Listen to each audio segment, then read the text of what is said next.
13 अप्रैल सन 1919।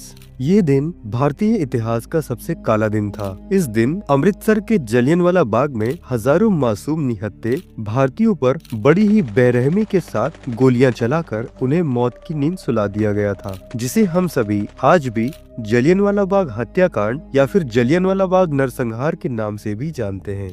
देश की इस आजादी की लड़ाई में हजारों भारतीय शहीद हो गए थे, जिनमें हिंदू, मुस्लिम, सिख समेत सभी धर्मों और जातियों के लोग भी मौजूद थे। ये बात तो हम सभी ने पढ़ी है कि जनरल डायर के कहने पर ही गोरखा रेजिमेंट के जवानों को जलियांवाला बाग में मौजूद सभी भारतीयों पर गोलियां चलानी पड़ी थी। लेकिन यहाँ पर सवाल ये उठता है कि इतनी बड़ी तादाद में आखिर लोग जलियांवाला बाग में इकट्ठा हुए क्यों थे, और आखिर क्यों जनरल डायर ने बेगुनाह भारतीयों पर गोलियां चलाकर बर्बरता की सारी हदें पार कर दी थी, और बाद में शहीद आजम उधम सिंह जी ने जनरल डायर को मारकर जलियांवाला बाग हत्याकांड का बदला भी लिया था। दरअसल जिस व्यक्ति को उधम सिंह जी ने मारा था, असल में वो व्यक्ति था ही नहीं जिसने जलियांवाला बाग में गोलियां चलाने का आदेश दिया था। तो फिर सरदार उधम सिंह जी ने आखिर किसे ब्रिटेन में मौत के घाट उतारा था? जलियांवाला बाग से संबंधित और भी कई ऐसे रहस्य हैं जिसके बारे में आज भी देश की अधिकतर जनता अनजान है। तो आज की इस वीडियो में हम जलियांवाला बाग की पूरी सच्ची घटना आपको बताएंगे, और इससे जुड़े कई ऐसे सच और तथ्य भी हम आपको बताएंगे जो आपने आज से पहले कभी भी नहीं सुने होंगे। तो चलिए शुरू करते हैं।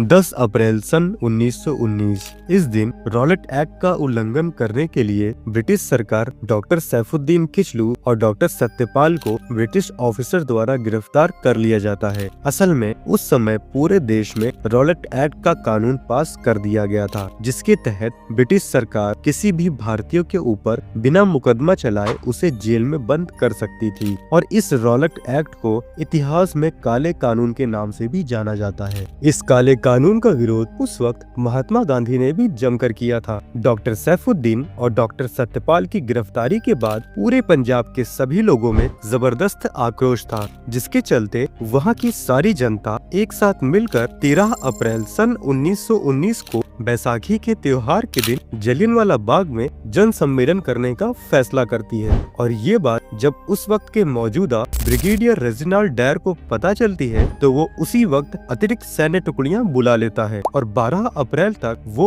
और उसकी पूरी सेना पूरी तरह चौकन्ना हो जाते हैं। 13 अप्रैल की सुबह सभी लोग अपने अपने परिवारों और दोस्तों से मिलकर बैसाखी का जश्न मना रहे थे। वहीं सभी लोग गोल्डन टेम्पल में दर्शन करने के बाद हजारों की संख्या में लोग जलियांवाला बाग पहुंच रहे थे, और देखते ही देखते पूरे जलियांवाला बाग में लगभग 25,000 से भी ज्यादा लोगों की भीड़ इकट्ठा हो गई। इतने में ही जनरल डायर अपने जवानों के साथ वहां पर पहुंचता है, और जलियांवाला बाग में अंदर जाने और बाहर आने का सिर्फ एक ही रास्ता होता है, जिसे जनरल डायर अपनी तोप लगाकर उस रास्ते को बंद कर देता है। फिर जनरल डायर जलियांवाला बाग में घुसते ही सिर्फ एक ही शब्द बोलता है, और वो शब्द होता है फायर। जनरल का आदेश मिलते ही सभी जवान एक साथ फायरिंग शुरू कर देते हैं। लगभग 50 राइफल और 40 खोखरी के साथ general Reginald Dyer Jallianwala Bagh पहुंचता है, जिसका मतलब साफ था कि वो नरसंहार करने और इंसानियत का गला घोटने की मंशा से ही वहां पहुंचा था। बर्बरता की सारी हदें पार करने के बाद जनरल डायर ने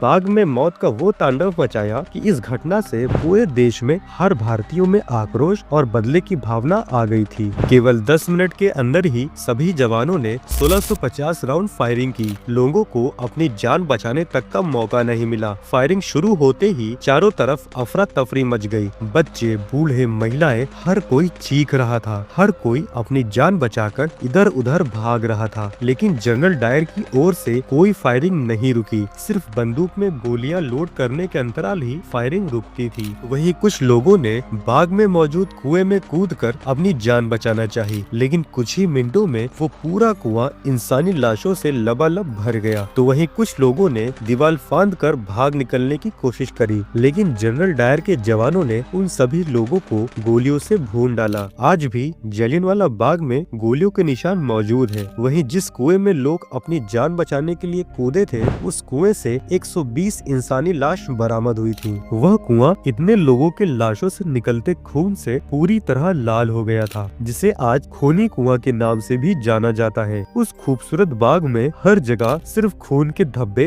और लाशें ही नजर आ रही थी। वही 10 मिनट की फायरिंग के बाद जनरल डायर वहाँ से हंसता हुआ बाहर निकलता है और अमृतसर की धरती पर उसे जो भी भारतीय नजर आया उन सभी पर गोलियां चलाकर उन्हें मार डाला गया और कई भारतीयों को उसने अपनी तोप के पीछे रस्सी से बांधकर उन्हें घसीटकर ले गया। वहीं ब्रिटिश सरकार के आंकड़ों के मुताबिक इस जलियांवाला बाग नरसंहार में कुल 379 लोगों की मौत हुई थी, लेकिन असल आंकड़े इससे कई ज्यादा है। हजारों भारतीय इस नरसंहार में शहीद हो गए थे। इस घटना की सभी जगह निंदा की जाने लगी। इस घटना की जांच सबसे पहले लेफ्टिनेंट माइकल ओ डॉयर द्वारा की गई थी। वही जनरल डायर ने अपनी सफाई में बताया कि अगर वो गोलियां नहीं चलाता तो वहाँ मौजूद सभी लोग उस पर हमला कर देते, तो इससे मार्शल लॉ का उल्लंघन होता। इसीलिए उसने अपनी जान बचाने के लिए उसने सिर्फ अपने कर्तव्य का पालन करते हुए ही गोलियां चलाने का आदेश दिया था। Lieutenant Michael O'Dwyer general Dyer के जवाब से संतुष्ट था। इसके बाद लाहौर में हंटर कमीशन को जांच के आदेश दिए गए। वही अंतिम रिपोर्ट में जनरल डायर के फैसले को सही बताते हुए उसे ब्रिटिश सरकार द्वारा प्रमोशन भी दिया गया। साथ ही रिपोर्ट में ये भी कहा गया कि जनरल डायर दोबारा कभी इंडिया वापस नहीं आएंगे और उन्हें ब्रिटेन में रहकर ही अपनी सेवाएं प्रदान करनी होगी। जलियांवाला बाग हत्याकांड के दौरान सरदार उधम सिंह जी भी उसी बाग में मौजूद थे। वे खुदकिस्मत थे कि इस पूरे हत्याकांड में उनकी जान बच गई थी और उन्होंने तभी ये संकल्प किया कि वो इस पूरी हत्याकांड का बदला जरूर लेंगे। वही इस पूरे हत्याकांड के मुख्य आरोपी जनरल डायर सन 1927 में बीमारी के कारण ब्रिटेन में ही मारा जाता है, लेकिन दूसरे आरोपी लेफ्टिनेंट माइकल ओ डॉयर अभी भी जीवित था। सरदार उधम सिंह जी उस समय बच्चे थे, लेकिन उनके अंदर प्रतिशोध की ज्वाला धधक रही थी। वही सरदार उधम सिंह जी पॉलिटिक्स में गदर पार्टी को ज्वाइन कर लेते हैं। वे एक गरीब परिवार से ताल्लुक रखते थे, जिनके सर से उनके माता पिता का साया बहुत जल्द उठ गया था। जब उन्हें पता चला कि माइकल ओ डॉयर लंदन में है, तब वो लंदन जाने के लिए पैसा जुटाने लगे और उन्होंने बढ़ई का काम सीखा और फिर अमेरिका गए और अमेरिका के रास्ते से वे लंदन पहुँचे और वहाँ उन्होंने होटल में काम किया और वहाँ से कमाए गए पैसों से ही उन्होंने एक पिस्तौल खरीदी और उधम सिंह जी को इस सभी काम को करने में लगभग 21 साल का वक्त लगा। सन 1940 में लंदन के कैक्सटन हॉल में ईस्ट इंडिया एसोसिएशन और रॉयल सेंट्रल एशियन सोसाइटी की मीटिंग होनी थी, जिसमें माइकल ओ डॉयर भी आया हुआ था। वहीं सरदार उधम सिंह जी